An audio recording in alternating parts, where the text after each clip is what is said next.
नमस्कार दोस्तों। अभी नवरात्रि चल रहे हैं और छठ, सप्तम और अष्टमी ये आने वाली है। अमूमन इन्हीं 3 दिनों में कुलदेवी का पूजन होता है।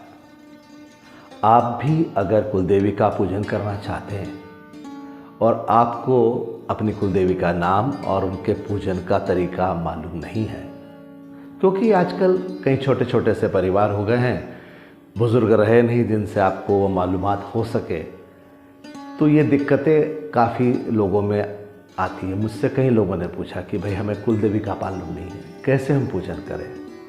तो उसका बड़ा छोटा सा एक तरीका है कि अगर आप अपनी कुलदेवी को नहीं जानते हैं, पूजने का तरीका नहीं मालूम है, नाम भी नहीं पता है आपको, तो फिर कैसे पूजन करें।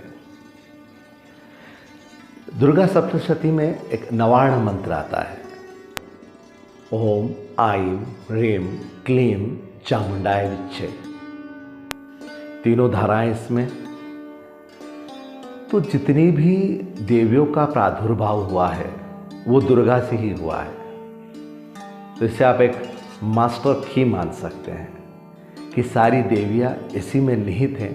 अगर आप इस मंत्र का जाप करके अपनी कुल देवी को समर्पित करते हैं तो वो भी हम तक पहुंचता है।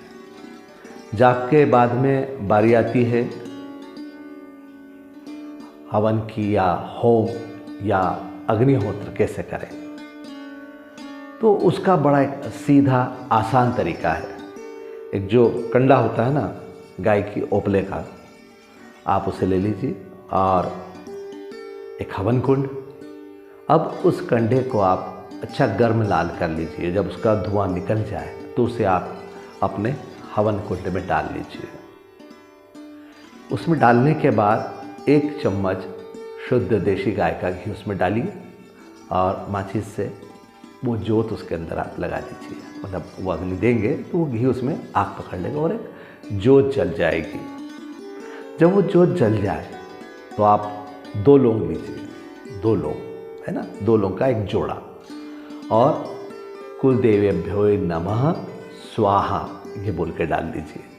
अगर आपको अपनी कुलदेवी का नाम मालूम है, अगर आपकी कुलदेवी का नाम अन्नपूर्णा है, तो आप ऐसा कह सकते हैं कि ओम अन्नपूर्णाय नमः स्वाहा।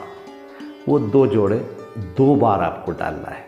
याद रखिए, 2 लौंग के जोड़े है ना, 2 लौंग लिया आपने, स्वाहा बोल के डाला, फिर 2 लौंग बोले, फिर आपने स्वाहा डाला। और आपके परिवार में अगर आपके साथ में आपकी पत्नी है या बच्चे हैं, परिवार के जो भी सदस्य हैं, तो वो भी ये 2-2 बार 2 जोड़े उसमें स्वाहा बोल के डालें। तो इससे आपकी कुलदेवी की एक संक्षिप्त पूजा हो जाती है, जिससे आपके मन में ये भाव ना रहे कि हमारी कुलदेवी की पूजा नहीं हुई। तो कुलदेवी का जो पूजन का विधान है पारंपरिक रूप से वो काफ़ी लंबा है। अगर आप वो नहीं कर सकते हैं, पर परिवार के लोग कम हैं, तो आप लोग इसे अपने घर में 2 लोग हैं तो 2 लोग, एक अकेले हैं तो अकेले भी इस प्रक्रिया से अपनी कुलदेवी का पूजन कर सकते हैं। तो मित्रों, आपके इन 3 दिनों में जब भी आपकी कुलदेवी का पूजन आता है, आप प्रेम से अपनी कुलदेवी का पूजन करें।